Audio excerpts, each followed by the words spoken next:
I woke up one morning and my stomach dropped. Both of my oak trees, those two giants that shaded my house every summer that I planted with my dad years ago, were dying. Brown rings circled the roots and the grass around them looked scorched, like someone had poured acid into the soil. And deep down, I already knew who did it. Karen. My HOA. Karen across the street. The woman who treated the neighborhood like her personal kingdom and her clipboard like a badge of honor. She'd been at it for months, complaining about my trees, the leaves that drifted onto her driveway every fall.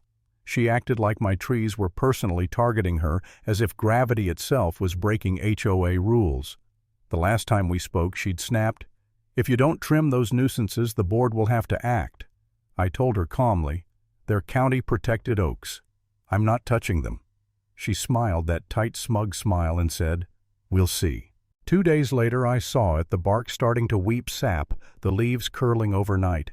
My heart just sank. This wasn't nature, this was poison. I took photos, gathered a little scoop of that weird white dust I found near the roots, and marched into the HOA meeting. You know, the kind plastic chairs in a stuffy community center, everyone pretending they care about neighborhood harmony. I showed them the photos and said, "Someone's killing my trees." They all looked at me like I'd accused the Queen of England.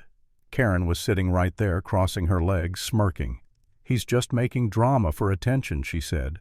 "Those trees are a nuisance, always dropping leaves on community property." The president cleared his throat and said, "We'll take it under advisement. That's HOA speak for, we're not going to do a damn thing." The neighbors avoided eye contact, pretending to check their phones. Nobody wanted to cross Karen. She was the type who'd fine you for breathing too loudly during quiet hours. I went home furious. I'm not someone who likes confrontation. I avoid it usually, but something inside me burned that night. Those trees weren't just trees. They were memories, shade laughter, the sound of wind after a long day. And someone had decided they didn't deserve to live. So I made a plan, wrote it down on a sticky note. Step 1, proof. Step 2, law. Step 3, public truth. I had a small security camera I'd bought months ago for porch pirates, never even used it. I set it up on the window facing the yard. Then I called a certified arborist, a tree expert, to take samples. He knelt by the roots, touched the bark, and frowned. "Looks like herbicide," he said softly. "If it is, that's serious. These oaks are protected. And look here, these small holes, drill marks." I felt sick. Someone had literally drilled holes into my trees. Who does that? Who looks at something alive, something that's been growing for decades, and decides to destroy it because of a few fallen leaves? 2 nights later, the camera caught something. A figure in a hoodie walking along the fence line like a thief who thought darkness was a disguise. They crouched down, poured something from a jug, and walked away. My stomach twisted. I zoomed in frame by frame. There it was, blonde hair slipping out from under the hood, and beneath it, that same beige cardigan Karen always wore. I didn't sleep that night. I sat in the dark replaying the footage over and over, feeling equal parts rage and disbelief. But there was also this little voice in my head whispering, "What if you're wrong? What if it's not her?" Maybe I was seeing what I wanted to see. Maybe I was just obsessed. I almost convinced myself to delete the footage, to just forget it. Then the next morning the dust was back, thicker, whiter, like someone wanted me to see it. That was it. I saved the video in 3 different places and called the county arborist's office. Told them everything about the holes, the poison, the footage. They sent an inspector out within a week. The day they came, Karen stood across the street with her arms folded, pretending to be amused. "He's wasting county resources," she said loud enough for everyone to hear. The inspector ignored her and started scraping bark samples. He found more holes, dozens of them. "This was deliberate," he said, shaking his head. Then he asked to see the footage. When the hood slipped down and he saw that flash of blonde hair, he raised an eyebrow. "We'll be back," he said. But I didn't stop there. I printed still frames from the video and mailed copies to the HOA board, to the property manager, and even to a few neighbors who liked to gossip. I wanted everyone to know. A week later the county showed up again, but this time they brought backup. A marked county truck, 2 inspectors, and a sheriff's deputy. It was a sunny Saturday, and half the neighborhood came out to watch. HOA board members shuffled nervously. Karen strutted out like she'd already won. The lead arborist held a clipboard. "We've received the lab results," he said to the group. "These trees were intentionally poisoned with a concentrated herbicide. Drill marks were found along both trunks. This is a criminal act." Karen let out a little laugh. "What proof do you have?" she asked, voice dripping with fake confidence. The arborist held up 2 photos, one still from my camera, the other from a past HOA newsletter showing Karen in that same cardigan. The crowd murmured. You could feel the air change. Then the deputy stepped forward. "Ma'am, we need to talk," he said. Karen's face went from pale to red to pale again. "This is harassment!" she shrieked, but her voice cracked like glass.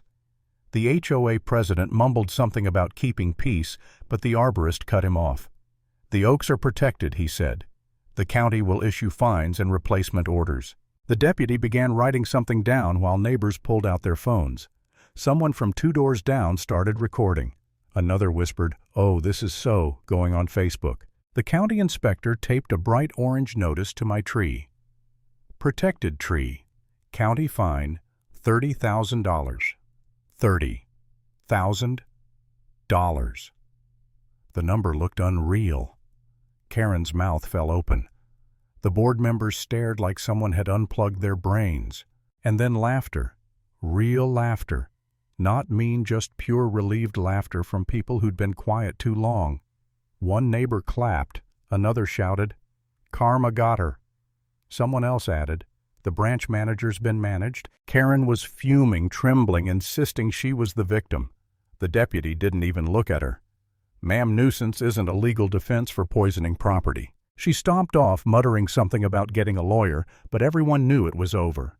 The county ordered her to pay for the removal and replacement of both trees. Later that week, the HOA sent out a mass email full of corporate nonsense, teachable moments, and community unity, as if they hadn't ignored me for weeks. But the real apology came when the HOA president showed up at my door, hands in his pockets, eyes down. "We messed up," he said. I looked him dead in the eye and replied, "Yeah, you did." Karen was quietly removed from the landscape subcommittee, which in HOA language basically means, "Please sit down forever." Now the street's peaceful again. Kids ride their bikes where the old branches used to sway. The arborist helped me pick 2 new oak saplings, strong, tall, ready to take root. When he pressed his hand on the dying bark before leaving, he said softly, "I'm sorry." That hit me hard. I crouched down beside the old stumps and whispered, "You'll come back stronger." And sometimes when the wind rustles through the new leaves, I swear I can still hear the old oaks answering back. Not angry, not bitter, just peaceful, like they finally got justice. Karen still lives across the street. Every so often I catch her looking at the bright orange notice still posted on her mailbox, the one that says, "Fined $30,000 by the County of Orange." She stares at it like she's hoping the number might change if she glares long enough. It won't. I walk past her house sometimes, watering my new trees, feeling the soil between my fingers, and I smile. Because for once the HOA didn't win. The truth did. And if there's one thing I learned from all of this, it's that silence only helps the bully. Sometimes you have to stand up even if it's just for 2 trees.